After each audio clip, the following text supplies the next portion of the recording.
Hey everyone, it's Rachel from Lighthouse for Life again, and I hope you're staying sane and healthy right now. Quarantine has been going on a little bit longer than we wanted to, but this is a really great opportunity, especially with the summer holidays coming, to continue having conversations with the young people in your life. Um, right now, I haven't really had a chance to have any secrets, but today's book is Do You Have a Secret?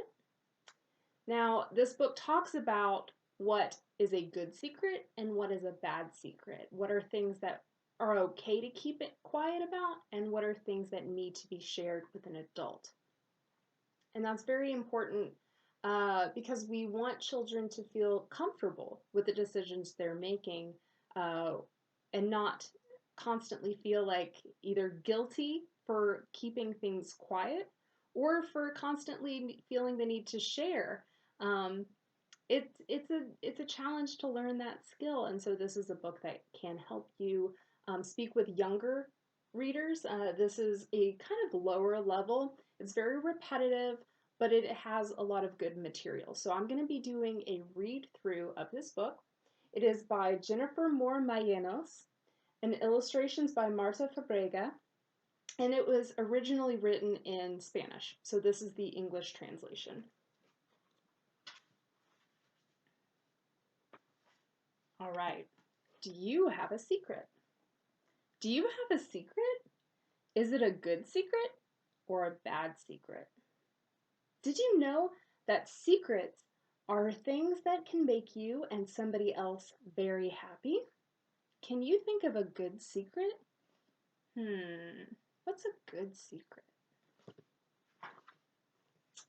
If you kept a secret about a special birthday present you made for your best friend or your mom or dad, would this be a good secret or a bad secret?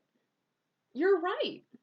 This kind of secret is okay to keep because it will always bring a smile to that special someone's face when they see their present. Look at her. She's finding a secret present. One of my favorite things is when my mom surprises me with a special cake for my birthday that she makes all by herself. And it's very nice to know that somebody keeps a special, good secret for us as a gift. Can you think of a good secret that is fun to keep? Keeping a secret about your brother or sister's surprise party can be so much fun. It's exciting to be part of a good secret when the person doesn't know, but you know their secret. Just imagine the look on their faces when you yell, "Surprise!" What about a special handshake you share with your best friend? Would that be a secret that is okay to keep? I think so too. Fancy handshakes are fun secrets to have. I used to have a handshake with my best friend, and it was a way that we could let each other know that we were thinking about each other and everyone else didn't know our secret. Have you ever played hide and seek and helped your best friend find a hiding place? Helping your friend find a safe hiding place so they won't get caught is a secret that is fun to keep. I love playing hide and go seek, and when you can help a friend, that's even better. Do you want to know my secret? Really? At nighttime, I like to sleep with a teddy bear named Fuzzy. When I'm scared, Fuzzy makes me feel warm and cozy. What about you? Do you have a good secret? Well, me, as Rachel, I don't sleep with a teddy bear anymore, but I did for a long time, and I loved my teddy bear, just like in this book.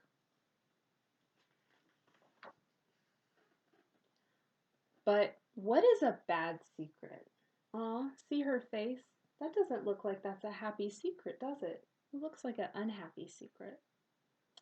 Did you know that bad secrets are things that don't make you feel happy on the inside? Bad secrets can sometimes worry you a lot.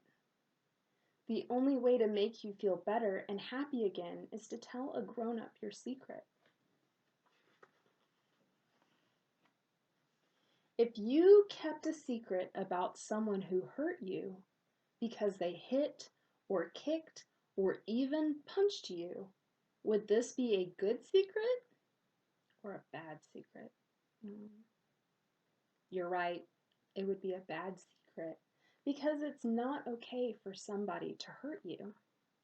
See, they're putting on their band-aid. Nobody wants that. What would you do if you saw the bigger kids at your school take a smaller kid's lunch money? Would it be okay to keep this a secret? You're right. It's not okay. It's not okay because then this person doesn't get to eat lunch and we don't want anyone to go hungry, especially because they had their money stolen. Just because the big kids are older and taller, it doesn't make it okay for them to take something that does not belong to them. That was not fair. Can you think of another kind of bad secret? Would you keep it a secret if somebody touched you in a way that made you feel uncomfortable and all yucky inside? This kind of secret is a bad secret, and that means you need to get the help of a grown-up so that you can feel better.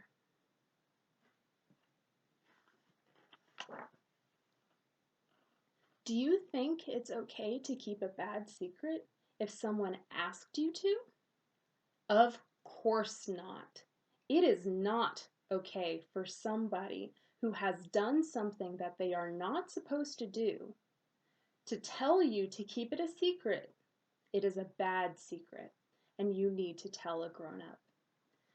What kind of situation would it be if someone asked you to do something that you did not want to keep a secret?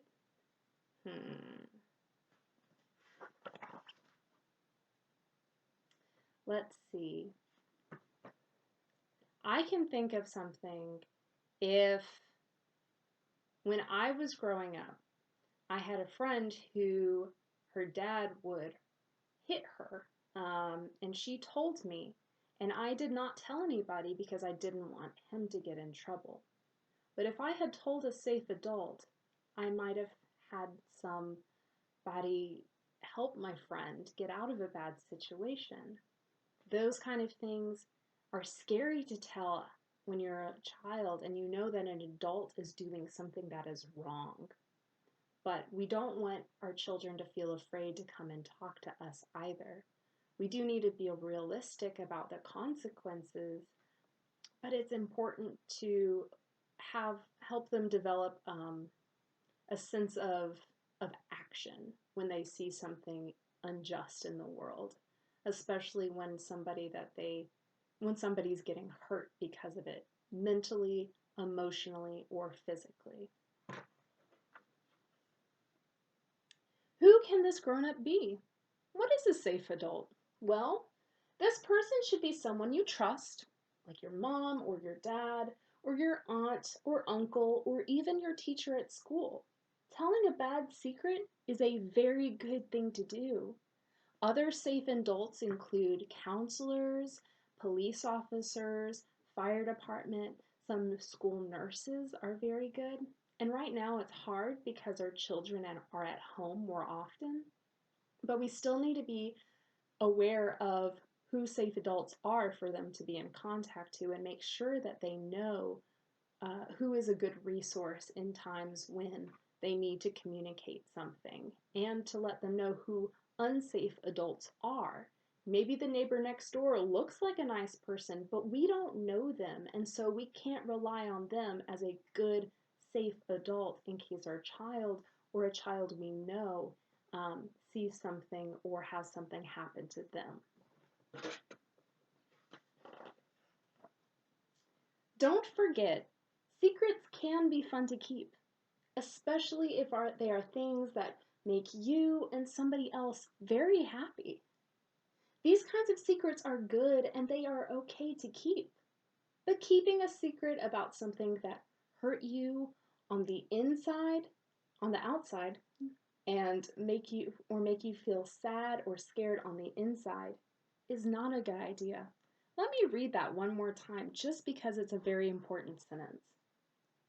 But keeping a secret about something that hurt you on the outside or made you feel sad or scared on the inside is not a good idea. The best thing to do if you have a bad secret is to always tell a grown-up. Telling a grown-up your secret can sometimes feel like a hard thing to do. So try to be brave and remember that telling your secret is not only the right thing to do, but it will help you feel better. Do you have a secret? And here's a note at the end to parents for further discussion and further talking points with your child.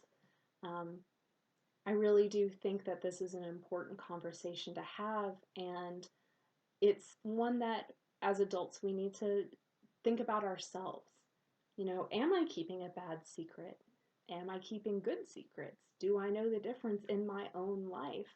Sometimes when we read children's books, it's easy to just say that they're for kids, but they can also be a helpful reminder for us as adults, maybe lessons that we need a refresher on, or ones that we never learned properly in the first place. So I hope that you all take care, stay well, and keep on reading.